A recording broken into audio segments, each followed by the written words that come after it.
picture. When we think about legal issues in a disaster, we need to realize that we're talking about the intersection of law, bioethics, medicine. We're thinking about the intersection of the three. When we think about the law, we really are looking at government, governmental agencies, how they interact, how they function. We think about how these agencies are established in the first place. Those of you with whom I've had the honor to share thoughts on medical jurisprudence and medical ethics understand and realize that the foundation of government in the United States and in each of the states is based upon a constitution. Our Constitution has within it articles and amendments. In those amendments we have the Fifth Amendment and the 14th Amendment. Those provide us with due process and equal protection under the law. When we are looking at modifying legal rights and protections in a disaster, we have to keep in mind the Fifth Amendment, 14th Amendment, due process, equal protection under the law, so that we understand and realize the ability to modify laws and the protections provided citizens when we do so. When we think about bioethics, those of you with whom I had the privilege, pleasure, and honor to share thoughts on Beauchamp and Childress's concept coming in the 1970s of, bless you, of autonomy, beneficence, non-maleficence, and justice. When we think about disasters, we're going to think about these issues and the modification of them. What becomes primary in a disaster when we look at bioethics? Primary in a disaster, we're going to see issues of beneficence and non-maleficence, and we're going to see justice, which is the equitable distribution of health care, as mentioned in the talks before mine. When we get into an emergency situation, we have to start thinking about who and when and where care is given, triaging, what level of care we can provide. We'll talk about that more in the slides in this section. In medicine, primum non nocere, above all else, do no harm. We're thinking about the legal issues. The legal issues we think about, we will also talk about volunteerism. Some individuals may receive payment and others may not. So we also think about issues of cost to governments and to local entities, and there's only so much resource to go around. The learning objectives, we're going to talk about general legal and regulatory frameworks for disaster response. We'll look at core ethical issues that are common in disaster planning and response, and we will talk about the standard of care in disasters. Individual rights. Individual rights, as mentioned here, the U.S. Constitution and its amendments provide us these rights. Fifth Amendment, as we talked about earlier, due process, that is how rights are promulgated and protected. Fourth, equal protection, meaning everyone is to be protected equally under the law and given the same rights and privileges. However, there are times when we're going to have to modify these. How are they modified? They're modified in a compelling interest. What are compelling interests? Compelling interests are keeping dangerous people away from us and keeping dangerous situations from spreading. Interventions, they have to be well targeted. We have to specifically intervene. Use of the least restrictive means necessary. Again, this is a balance. So we talk about issues of isolation, issues of separation, and we talk about issues of quarantine. We'll address those. We look to the least restrictive means. And due process, we apply due process. We still provide individuals the necessary and requisite legal protections under the law. Federal roles, state roles. This is critical in a disaster. It's important to keep in mind, and we'll hit this with other slides. We're talking about local issues. Disasters occur typically in a specific place. Now they can be in a larger place or a smaller place. However, we look to what's happening in that local scene. We look to it typically and traditionally within a state jurisdiction. The state is the primary center of dealing with the issue. Federal government doesn't come in unless and until it is asked. And that is from a governor to then the federal government. The president, him or herself, can be contacted, and then federal agencies become involved. And we'll talk about that. The federal role deals with interstate commerce, national defense, taxing and spending for the public welfare. Then the state roles. This is where public health law comes into play. Police powers. The police powers mean typically regulation. Doesn't necessarily mean that a police officer shows up. Police power means the state has the right to regulate what we can and cannot do. And the purpose is to protect and serve the public. Public health emergency powers include surveillance, reporting, epidemiologic investigation, power over property, voluntary or mandatory, vaccination, isolation, treatment, social distancing, and evacuation. Public health powers, as I just mentioned, are all located here in this slide, showing you what the public health emergency powers include. Now, disaster declarations, where do they come from? Where do they begin? They start with the state. Starts there. And then the declaration triggers public health emergency powers. As the last slide showed, once there's a declaration made, those powers kick in. The state then can request federal assistance, and that then can be provided either through the Secretary of Health and Human Services, or the President of the United States can act through the Stafford Act and then intervene to provide services to the state.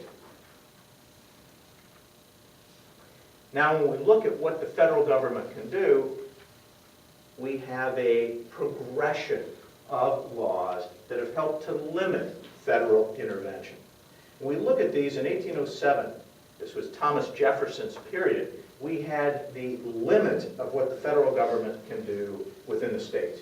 And it limits the use of federal forces within state borders. Then the Posse Comitatus Act, many have heard of that, 1878, Posse Comitatus. That was passed after Reconstruction, after the Civil War, and that required an act of Congress for the use of federal forces for law enforcement. Stafford Act, 1988. This is the act whereby the governor of a state, and we've seen this recently in the disaster of a hurricane on the East Coast, and we saw a governor walking with the President of the United States because that governor had requested through the President of the United States, through the Stafford Act, for federal intervention to assist those in the disaster. Governor requests assistance, the President declares a disaster, FEMA then can respond. These are the three pillars of civil support. What you'll notice when you look at this, you will see, while the President is at the top, the President is not initially activated. You see, the dotted lines go from the governor. The governor of the state is the key. The governor of the state here contacts the President or contacts DHS, and through that process, the Department of Defense can be activated as well. And you will notice below the Secretary of the Department of Defense, you'll see the U.S. Northern Command.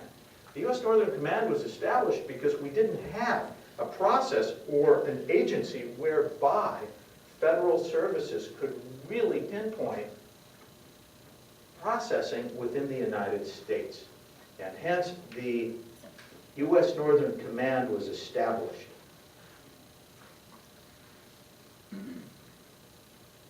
The 3 R's, ethics and disaster response. The 3 R's. When we think about the 3 R's, we're looking at responsibility to care despite personal risk, the duty to treat and care and how it is limited, restrictions on liberty, and notice, these are to ensure protection of the uninjured population. to include the application of quarantine, isolation, and social distancing. Quarantine is restricting population at large, or those who have been exposed. Isolation is keeping those who are actively ill in a separate spot. And social distancing is closing active centers such as shopping malls in order to keep people from interacting and spreading a disease or some other type of contamination. Resource allocation dilemmas. This occurs in a setting where casualty needs are greater than the available resources. This goes to the bioethical concept of justice. And this is, how do we equitably distribute care when the resources are very limited? This necessitates the use of rationing and crisis standards of care. The duty to treat. What is our duty to treat? And how do we intervene as physicians? We've talked about the issues of government, which we will talk about again. However, we talked about law, Constitution, Fifth Amendment, 14th Amendment. We talked about the bioethics, and now we're looking at medicine, the duty to treat. We as physicians and clinicians have a duty to treat. We have a moral obligation. We have been given special training. We come into medicine because we really do care. The duty to treat. Oftentimes, it entails personal risk. And so now we are being put at personal risk when we intervene to treat. The duty to treat extends from the social contract between caregivers and society. The benefits of professional status are accepted by us by fulfilling known obligations. So we have been given a specific status in society, and along with that comes a responsibility. The responsibility is to treat. It comes from our special training because we have the skills and the knowledge that others don't.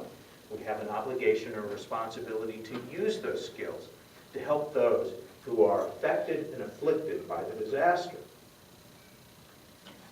The duty to treat includes non-discrimination based on those with disease, so we cannot refuse care of infected patients, especially in a disaster. We have this moral and ethical responsibility to provide care. The duty to serve or treat entails personal risk, as we mentioned, and it is noted that police and firefighters have a 1 to 5% higher risk in their lifetime of mortality on the job. There are limits, however, to this duty to treat. I'm going to zip forward just to see if that is yes. There are limits on this duty to treat. You see, we as the caregivers have to survive in order to continue to treat. So we have to be very careful. There is a reciprocal social obligation. What is that? We have to have personal protective equipment when we're providing care so that we can continue to provide the care. And the personal safety is essential so that we do not become a casualty as well.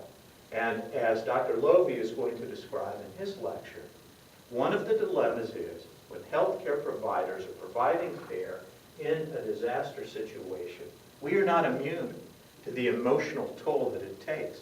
We are not immune to the psychological, hence psychiatric impact that we experience as we see fellow citizens, other human beings, suffering dramatically. We are impacted also. So we have to keep that in mind. Dr. Lovey is going to address issues of that in his talk and presentation. There's no absolute threshold for treatment in the context of disaster. Therefore, crisis standards of care come into play. And what are these crisis issues? These issues require that sometimes less care than usual is given because of resource constraints. And as mentioned in the talk before us, this is very difficult. because we're used to giving everything we possibly can. And there are going to be times we don't have everything, and I will just say this isn't in the manual. As DOs, those in the room here who are osteopathic physicians, you do have an added tool, and that is when there is no electricity, when there is no power, you still have the tools of your hands and the osteopathic techniques that allow you to treat in ways that we're not able to treat when we lose certain of the modern technologies that we have. And that is a bonus as an osteopathic physician. Volunteer and worker compensation. Now, it's interesting to note that, first of all, as we'll say in slides later, volunteers need to be organized. The entire disaster protocol is to have organization and be prepared before the disaster. Hence, you all are here being trained. So you're prepared. Because we don't want individuals just showing up, not knowing what they're doing, and serving instead of, as a caregiver, serving as a barrier to care being provided. So it's very, very important that responder status be understood. And in this process, some responders may be compensated, others may not. Some may be in an employee status, others may not.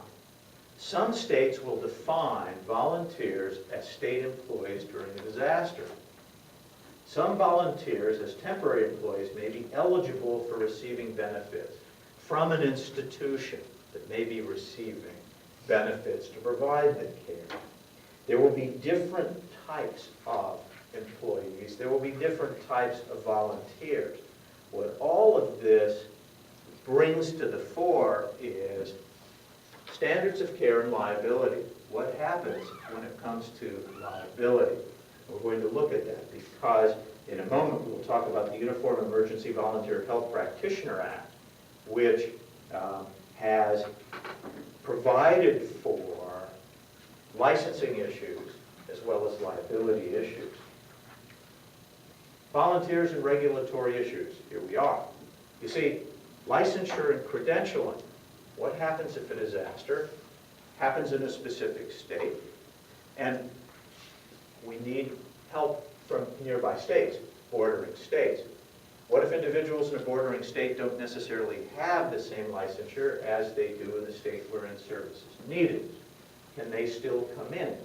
This is where the UEV-HPA comes into play. One can provide care in that state for so long as one is already licensed. However, one cannot practice outside the scope of the licensure allowed within the state where it is being provided. There are waivers of licensure, however, and there are assistance compacts between states, and there was a list. We don't have it in the slides, I believe. 7 states have adopted a version of UEV-HPA, and those states are Arkansas, Colorado, Indiana, Kentucky, New Mexico, Tennessee, bless you, and Utah. And the reason I mention that, if you're going to be in any of those states, if you're practicing there, and or if you're in one of those states during a disaster.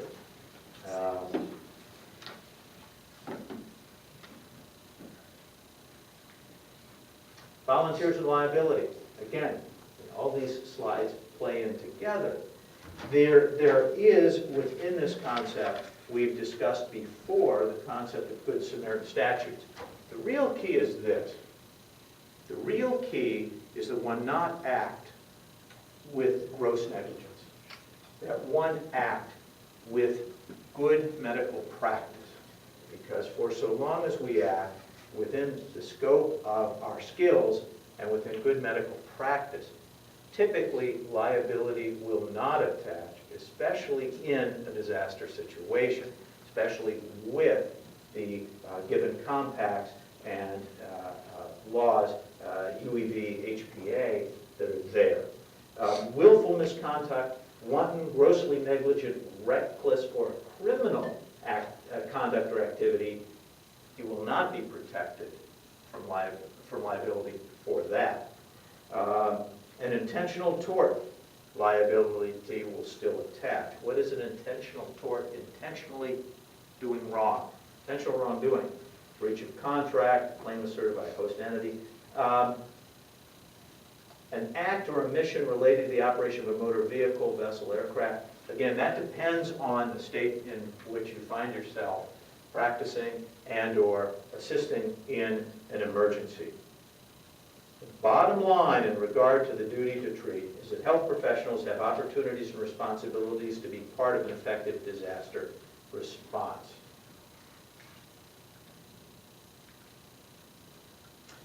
Covered this.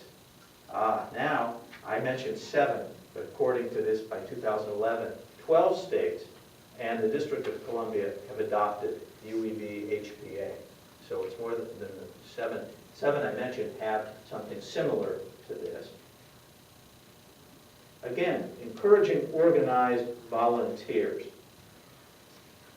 Encouraging the volunteers is important. Having them trained is important. What we don't want is volunteers presenting who are neither trained nor part of the protocol. So we have to be very careful. We don't want individuals just showing up because they can present a problem as opposed to helping with the organized implementation of a disaster protocol.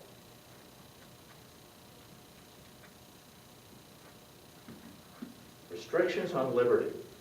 In a disaster, we are able to restrict liberty when necessary and within the confines of the 5th and 14th Amendments.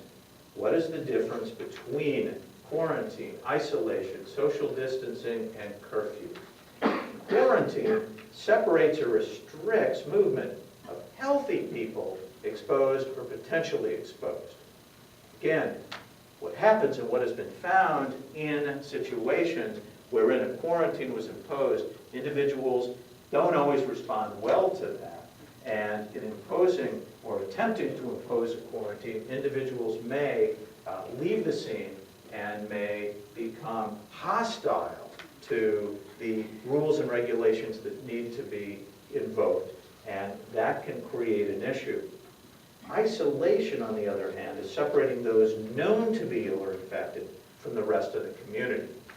So again, remember, quarantine is involving separation or restriction of movement of healthy people perceived to have been exposed to contaminant, where isolation is separating those known to have been infected or exposed or ill from it. Social distancing reduces exposure risk by closing areas of communal gathering, canceling events, closing schools, closing malls. And the curfew, as you all know, imposes time limits on population activity and where they can be and at what time to minimize high-risk behaviors. Yes? I have a question about the social distancing and closing down civilian commercial enterprises. Yes. Is there ever it's more of a legal question. We were in charge of a community and making that decision. Do those private organizations ever have recourse to come back and sue us, the city, or the state, or the federal government for like loss of revenue or defamation of their image in the public? Don't go to the mall, you'll get blankety blank. What does that say? Okay. What happens is this. Again, we're looking at, and that's a very good question, the balance between commerce and safety. And what happens is, if we're looking at a situation where a disaster has been declared, and it has been declared, then different laws come into play. And then the right to effect social distancing or isolation does come into play. And an action would have to show that there was either malfeasance in the declaration was inappropriately stated, so that whoever called for the disaster, the declaration of disaster, did so with maleficence at play. Does that make sense? So again, if in good faith the disaster was declared and a business loses revenue, there most likely wouldn't be an action because it was all done in good faith. Again, defamation, that becomes another issue, and that ultimately results in, oftentimes, a jury determining whether or not they feel that the defamation was a malicious action. Does that help? Does that make sense? Yeah. And that's a very good question, yes. Typically, a disaster isn't declared unless there really is a disaster. You know, I don't know if we've had any episodes. If anyone knows, please share of a you know, a preemptive kind of declaration, and then nothing happened, and then individuals claim that that was meant to harm them economically or by reputation. If you know, that then becomes an issue for a court to decide. Yes. In this, what are we looking at? We're looking at a balance. There is a balance between public safety and personal liberty. And what we have to look at is the context. And there's been a lot of literature written with regard to this. And I won't quote all that. However, there was written in 1991, quote, "The ethos of public health and that of civil liberties are radically distinct." So again, because there is a difference in what each require, the context helps to define the balance. And we have to look at the context, the situation when these occur. Now, the United Nations espoused in 1984, there was a conference in Greece, and the Syracuse principles were enunciated and articulated at that time for the initiation of coercive public health measures. Such measures must be legitimate, legal, necessary, and non-discriminatory with, again, the least restrictive means appropriate to the reasonable achievement of public health goals. So again, in answering your question, in declaring a disaster, again, we can look to the principles as espoused in 84 via the UN as to how do we handle this, what direction do we go?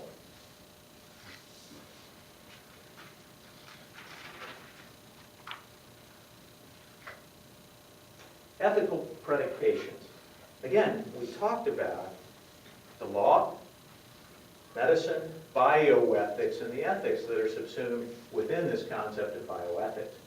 And the philosopher John Stuart Mill, as seen here on the slide, defined the harm principle in the context of restrictions of liberty in the following way. He stated, and I quote, "The only purpose for which power can be rightfully exercised over any member of a civilized community against his will is to prevent harm to others. The ethical dilemma posed by restriction is eased if the restriction is effective for its intended purpose." So the basic principle of it's not what you say, it's how you say it. It's not what you do, it's how you do it. 90% of life is packaging. When you look at that, and I attribute that to the philosopher Sidney Aaron Goldman, Dad. Same thing with the disaster. It's how we present it. It's how the necessary agency presents that there is a disaster. And then all of the rest of the steps fall into place. Then we see the appropriate Syracuse type approach, and then we work to the least restrictive protocol. We want to avoid harm, and that is the key, and harm to others. We're looking for effectiveness. The effectiveness of any intervention to restrict liberty can depend on many factors. And what do they depend on? The degree to which individuals in the community are willing to go along with the restriction. That makes a big difference. We have to present it in a way so that the citizens understand and are willing to participate appropriately. Social characteristics. Trust in local public health authorities. That is important, especially if a mandatory quarantine is necessary. It is important for it to look voluntary by the citizens. And that's one of the reasons prior to disasters it is so important for local health authorities to have programs that reach out to the community, that explain who they are and what they do. And that's one of the reasons that it is not inappropriate for some of our tax dollars to be used for appropriate advertising for local health protocols and programs, so that citizens are aware of the health services. It is also important that as long as individuals feel that it's important, they trust the health officials, they become voluntarily participatory, it works. Conversely, if the affected group does not trust the public health authority to do what is right, then it is unlikely even a mandatory quarantine will be fully effective. And we've seen this across international borders, where individuals, when with SARS, quarantines were imposed, individuals left. And we also saw mass screenings with SARS, and large amounts of individuals were screened and very small yield was derived. So again, it's important for the public, for the individuals, to trust the healthcare officials, trust the health officials, public health officials, as well as healthcare officials, and to participate in a way that is voluntary. We also know that key issues, if we look at disease and injury factors, the duration, how long is a contaminant viable? The transmissibility, how is it transmitted? What is the rate of recovery? And what is the environmental stability? These are issues. How fast will something be transmitted? What can we do to slow that speed? How do we intervene to do that? These are key issues. Mixed effectiveness. We know that real humans are going to kick in with the survival instinct. So again, no matter what we impose or no matter what we seek to achieve, we have to be aware of human nature. We have to keep that in mind. We have to be aware that any action that we undertake may create a response that we had not intended. The unintended consequence of our actions. We don't want to create panic, because panic then can cause the entire situation to crumble and fall apart. Effective communication is essential. That's why it is so important for the responders in a disaster to have their communication system already in place and ready to go when a disaster is declared. And as we can see, mass screening is largely ineffective. I mentioned that earlier. We've seen that from experience, that mass screenings tend to have a small yield. Quarantine that is done poorly can lead to mistrust and panic. If this happens, it's not merely ineffective, it can become harmful. And frightened people who choose to run from a quarantine disperse into the population, and then we are at risk of spreading that which we had hoped to contain.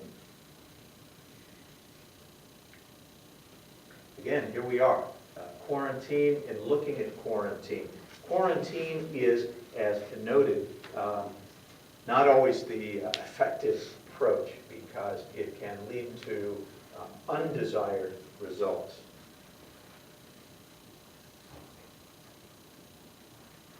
Waiver of federal rights. Federal regulations may be waived when the President declares an emergency and the Secretary of Health and Human Services declares a public health emergency. The waiver applies within the period of emergency to the declared emergency area and hospitals that have been activated for 72 hours. There are two relevant regulations that may be waived. One of the two relevant ones, EMTALA, the Emergency Medical Treatment and Active Labor Act. What does EMTALA require? EMTALA requires when patients present to an emergency room at a hospital, they have to be assessed and evaluated before they can be transferred somewhere else. In an emergency situation, this may be modified. Under normal circumstances, we have to screen individuals before we can transfer. HIPAA privacy requirements under the HIPAA are modified, can be modified in an emergency situation when so declared as listed on the slide. Now, what are the components that may be waived in HIPAA? Well, I will share those with you. I hope, let's see, how am I doing time-wise, slide-wise? I may have to scoot on here momentarily. Requirements to obtain a patient's agreement to speak with family members or friends involved, that may be waived. Requirements to honor a request to opt out of the facility directory, that is waived. Requirements to distribute a notice of privacy practice, we don't have to worry about that in this type of a situation. Patient's right to request privacy restrictions, waived. And the patient's right to request confidential communications, waived. Rationing. This comes under the bioethical concept of justice, and in a disaster situation, rationing can become a key issue because of limited resources. Now, when we look at this, there are hierarchies of how we treat and how we intervene, and different ones may be put into place. And this shows possible approaches. There can be save most lives. That's higher risk, because now, if we're going to save the most lives, we may have an unintended consequence of putting more lives at risk. Save most life years. That's looking at individuals who have the most amount of life left, and then save most productive life years. We look at those who, this is rationing based upon who will benefit the most and what they can give back.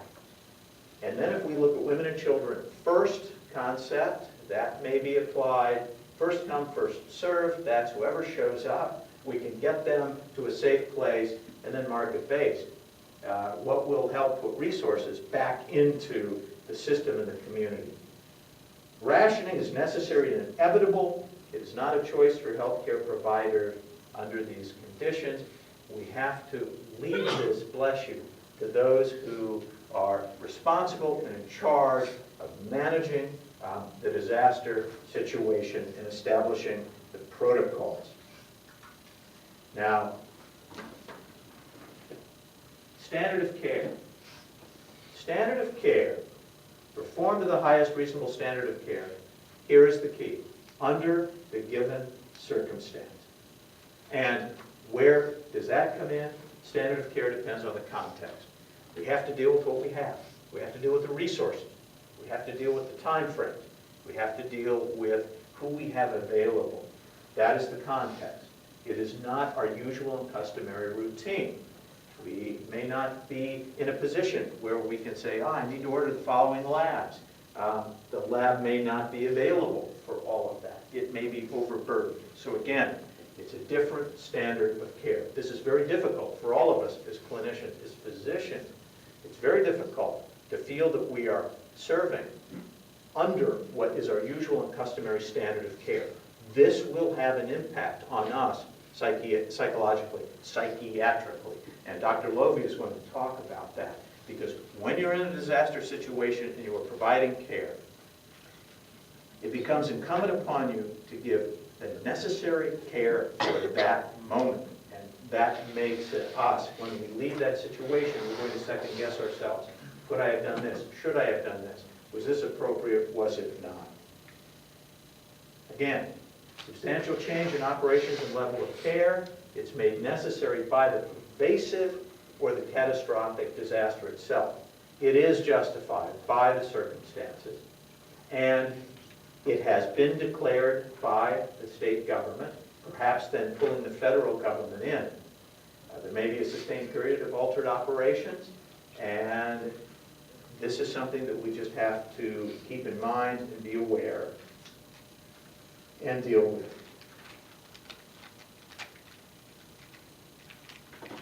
Crisis care implementation. In doing so, in successfully implementing crisis care, crisis standards of care require the following. There must be fairness. It has to be recognized as fair by all involved in the disaster. The equitable processes, we would like them to be transparent, consistent, proportional, accountable.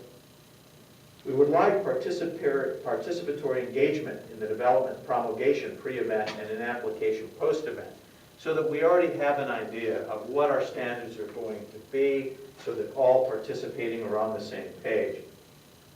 And it's governed by the rule of law with defined authority in an appropriate legal environment. This provides legal acknowledgement that the context exists for crisis care. So again, what we're really talking about is a state of mind. We are coming into a disaster, into a crisis, with a state of mind understanding that these four components are to what we look for the standard of care in a crisis. Now, what are the core ethical challenges? Well, the core ethical challenges are the difference between the differences between the care. Expectant care has an ethical basis in settings of severe injuries and resource shortage. Expectant care is comfort care. We are helping the patient. We may not be giving the full standard of care that we would be used to outside of a disaster. However, it is important for us to understand casualties who are absolutely unsalvageable require comfort care without expending resources for cure. This is very difficult for us. Casualties with injuries too great for resources available may be relatively unsalvageable under the circumstances. However, this may change as the casualties or resources change. So we have to keep this in mind, that crisis standard, in many ways, is a sliding scale, because as resources change, that may change. The intent of comfort care is just that, comfort. Thus, comfort care is not equivalent to euthanasia. And for us, we have to keep that in mind. We are not engaging in euthanasia. As was said prior to this legal talk, there will be times when, for all intent and purpose, your actions determine who maybe survives and who doesn't. What you are doing is looking at the resources and looking at the care that can be provided and providing that care which is appropriate as crisis care in that situation. It is not euthanasia. AMA and the ANA, the American Medical Association, the American Nursing Association, have statements on how to approach and how to triage, and they highlight the expectant challenge, and they note that judgments are more properly considered by the respective licensing board. So again, this issue is context of care. So we have to keep that in mind. Use limited resources fairly. We want to achieve the greatest benefit. We want to preserve ethical obligations. And we want to provide comfort. Always provide comfort. We make decisions based on situational awareness that's transparent and consistent. We want to be, when we make a decision, be able to verbalize the reason the decision is made, and we want it to be consistent for all during that crisis. We want to avoid, as it says here, ad hoc decisions by individuals. We don't want individuals coming in and changing the rules and making their own rules. This is to be organized. This is to have protocols. That is the reason you all are in this course. That is the reason you all are being trained to be skilled in this kind of a situation. What is the first level of civil support in disasters? What is the first level? What do you all think? Local. Absolutely. It is local. It's where it starts. And then, of course, what happens, then state gets involved, the state can call in the feds. What is isolation? Remember, we talked about quarantine, isolation, social distancing, and then we mentioned curfews as well. What is isolation? It is C. You're right. Separation of ill people. Remember, we're just focusing on those who are ill. Standard of care in disasters. What is the standard of care in disasters? Does it permit euthanasia? No, it does not. We said it's not euthanasia. Does it refer to the routine standard? No. Again, we're not going to be using our routine standard. Does it require government intervention? Perhaps, ultimately, yes. However, what is the real key? It's dependent on the context. Every disaster is different. Every disaster has its own context. And we have to hold ourselves to the standard of care based upon the context of the disaster. Questions? I'm going to give the lesson summary. State and federal response. Remember, it's tiered and coordinated. It's local is the issue. It starts with the state. Governor can go to federal government and ask them to intervene and therefore bring in FEMA. The ethical framework, remember the 3 R's, responsibility, restrictions, and resources. Standard of care. Standard of care, as it says here, is always dependent upon the context.